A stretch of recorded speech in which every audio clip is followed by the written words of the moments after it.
Hello, let me introduce you to Learning Unit 4, Assembly and Disassembly of Timber House Units.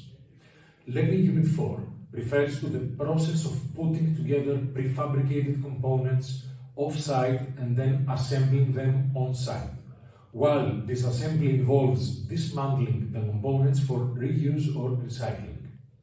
The process requires technical skills, knowledge of construction methods, and the use of specialized tools and equipment.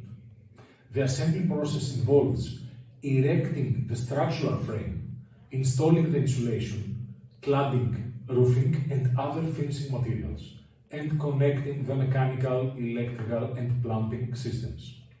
Disassembly involves the careful removal of components without causing damage, labeling and storing the components for future use or recycling. Proper assembly and disassembly are essential for ensuring safety, durability, and sustainability of the timber house units.